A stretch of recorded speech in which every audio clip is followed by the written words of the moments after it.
Dear listeners, this mantra has been repeated 108 times for your deep meditation and blessings.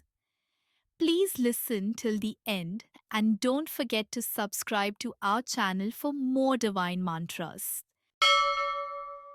निलञ्जनासमाभासं रविपुत्रं यमाग्रजं छायामर्ताण्डसम्भुतं तं नमामि शनिश्चरम् निलञ्जनासमाभासं रविपुत्रं यमाग्रजं छायामर्ताण्डसम्भुतं तं नमामि शनिश्चरम् निलञ्जनासमाभासं रविपुत्रं यमाग्रजं छायामर्ताण्डसम्भुतं तं नमामि शनिश्चरम् निलञ्जनासमाभासं रविपुत्रं यमाग्रजं छायामर्ताण्डसम्भुतं तं नमामि शनिश्चरम् निलञ्जनासमाभासं रविपुत्रं यमाग्रजं छायामर्ताण्डसम्भुतं तं नमामि शनिश्चरम् निलञ्जनासमाभासं रविपुत्रं यमाग्रजं छायामर्ताण्डसम्भुतं तं नमामि शनिश्चरम् निलञ्जनासमाभासं रविपुत्रं यमाग्रजं छायामर्ताण्डसम्भुतं तं नमामि शनिश्चरम् निलञ्जनासमाभासं रविपुत्रं यमाग्रजं छायामर्ताण्डसम्भुतं तं नमामि शनिश्चरम् निलञ्जनासमाभासं रविपुत्रं यमाग्रजं छायामर्ताण्डसम्भुतं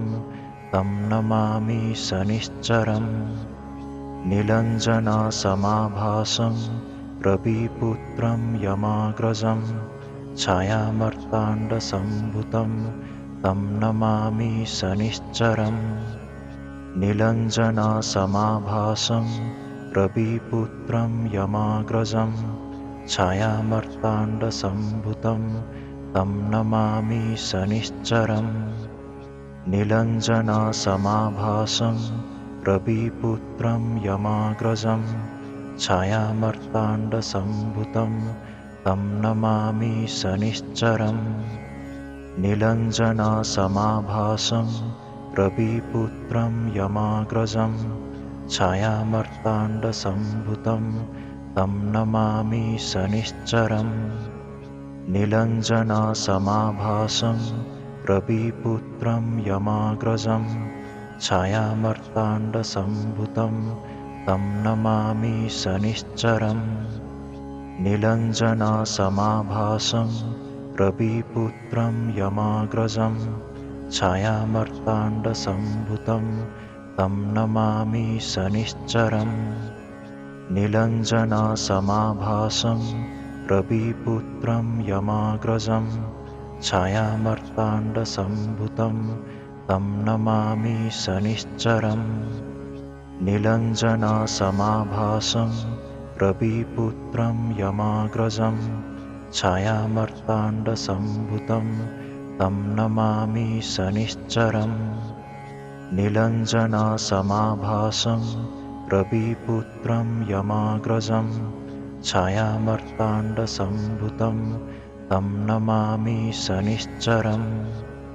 निलञ्जनासमाभासं रविपुत्रं यमाग्रजं छायामर्ताण्डसम्भुतं तं नमामि शनिश्चरम् निलञ्जनासमाभासं रविपुत्रं यमाग्रजं छायामर्ताण्डसम्भुतं तं नमामि शनिश्चरम् निलञ्जनासमाभासं रविपुत्रं यमाग्रजं छायामर्ताण्डसम्भुतं तं नमामि शनिश्चरम् निलञ्जनासमाभासं रविपुत्रं यमाग्रजं छायामर्ताण्डसम्भुतं तं नमामि शनिश्चरम् निलञ्जनासमाभासं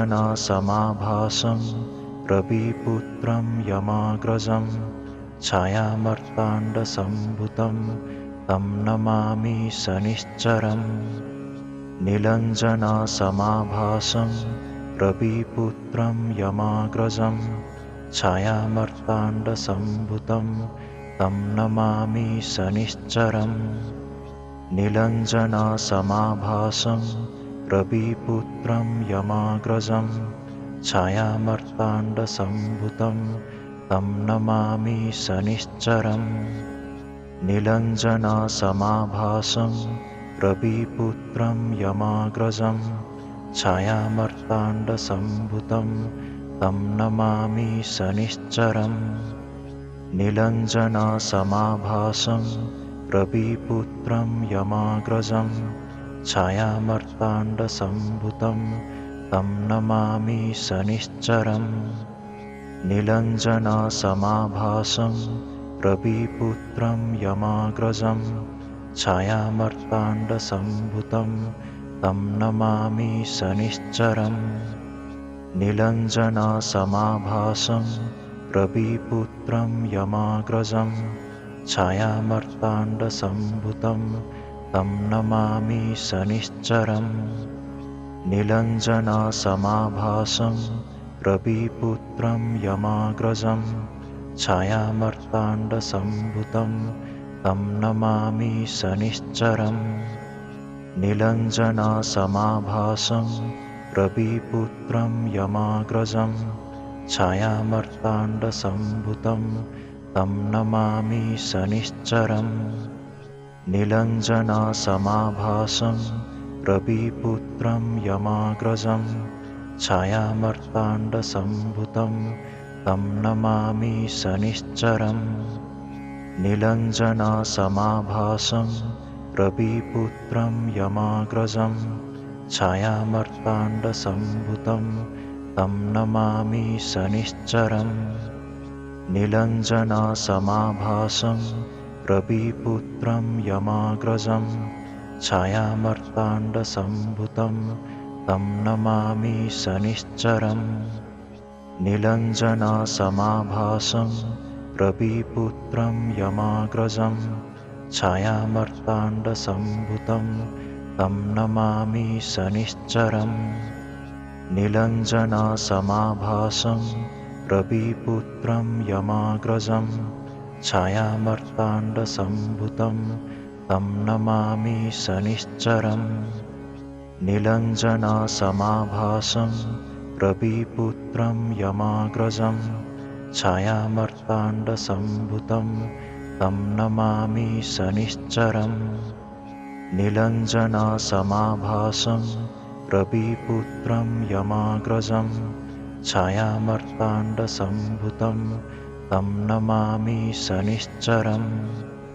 निलञ्जनासमाभासं रविपुत्रं यमाग्रजं छायामर्ताण्डसम्भुतं तं नमामि शनिश्चरम् निलञ्जनासमाभासं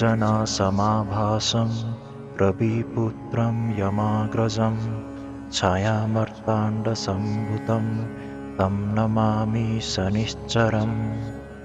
निलञ्जनासमाभासं रविपुत्रं यमाग्रजं छायामर्ताण्डसम्भुतं तं नमामि शनिश्चरम् निलञ्जनासमाभासं रविपुत्रं यमाग्रजं छायामर्ताण्डसम्भुतं तं नमामि शनिश्चरम् निलञ्जनासमाभासं रविपुत्रं यमाग्रजं छायामर्ताण्डसम्भुतं तं नमामि शनिश्चरम् निलञ्जनासमाभासं रविपुत्रं यमाग्रजं छायामर्ताण्डसम्भुतं तं नमामि शनिश्चरम् निलञ्जनासमाभासं रविपुत्रं यमाग्रजं छायामर्ताण्डसम्भुतं तं नमामि शनिश्चरम्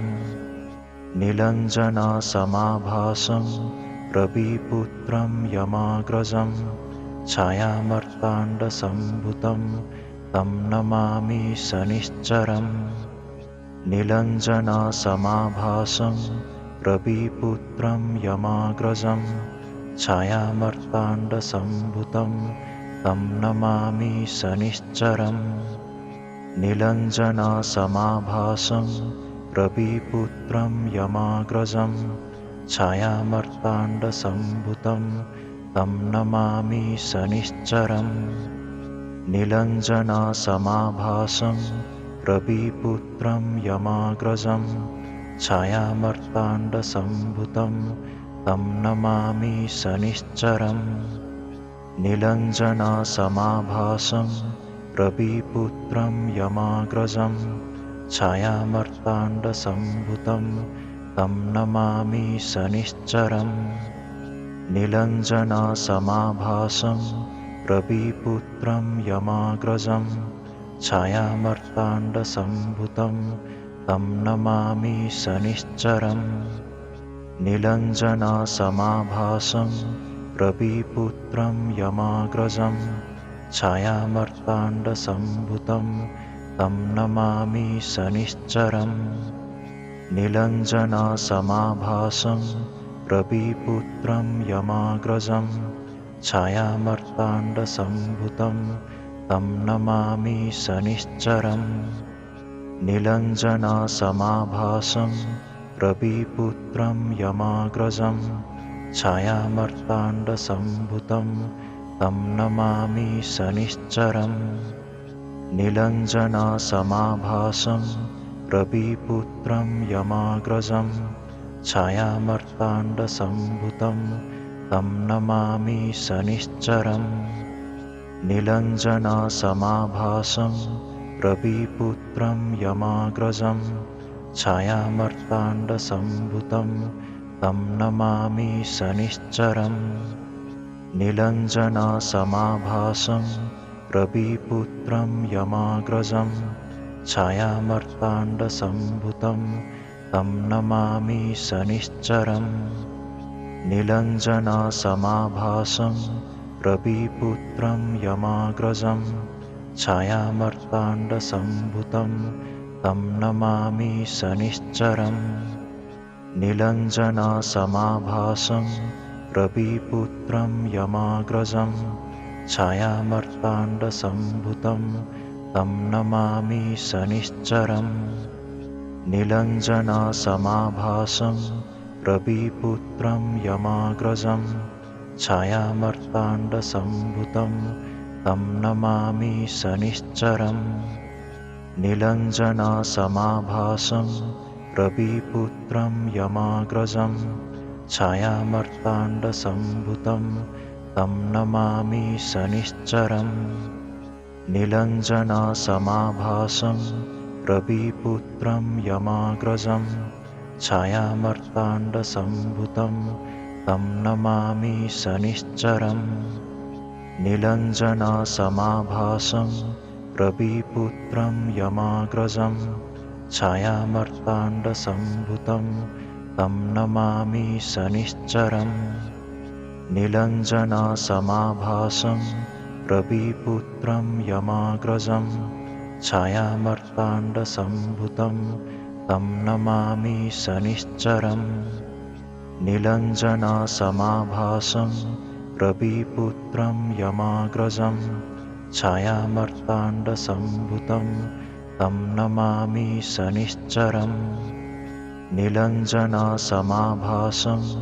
रविपुत्रं यमाग्रजं छायामर्ताण्डसम्भुतं तं नमामि शनिश्चरम् नीलञ्जनासमाभासं रविपुत्रं यमाग्रजं छायामर्ताण्डसम्भुतं तं नमामि शनिश्चरम् नीलञ्जनासमाभासं रविपुत्रं यमाग्रजं छायामर्ताण्डसम्भुतं तं नमामि शनिश्चरम् नीलञ्जनासमाभासं रविपुत्रं यमाग्रजं छायामर्ताण्डसम्भुतं तं नमामि शनिश्चरम् निलञ्जनासमाभासं रविपुत्रं यमाग्रजं छायामर्ताण्डसम्भुतं तं नमामि शनिश्चरम् निलञ्जनासमाभासं रविपुत्रं यमाग्रजं छायामर्ताण्डसम्भुतं तं नमामि शनिश्चरम् निलञ्जनासमाभासं रविपुत्रं यमाग्रजं छायामर्ताण्डसम्भुतं तं नमामि शनिश्चरम् निलञ्जनासमाभासं रविपुत्रं यमाग्रजं छायामर्ताण्डसम्भुतं तं नमामि शनिश्चरम् निलञ्जनासमाभासं रविपुत्रं यमाग्रजं छायामर्ताण्डसम्भुतं तं नमामि शनिश्चरम् निलञ्जनासमाभासं रविपुत्रं यमाग्रजं छायामर्ताण्डसम्भुतं तं नमामि शनिश्चरम् निलञ्जनासमाभासं रविपुत्रं यमाग्रजं छायामर्ताण्डसम्भुतं तं नमामि शनिश्चरम् निलञ्जनासमाभासं रविपुत्रं यमाग्रजं छायामर्ताण्डसम्भुतं तं नमामि शनिश्चरम् निलञ्जनासमाभासं रविपुत्रं यमाग्रजं छायामर्ताण्डसम्भुतं तं नमामि शनिश्चरम् निलञ्जनासमाभासं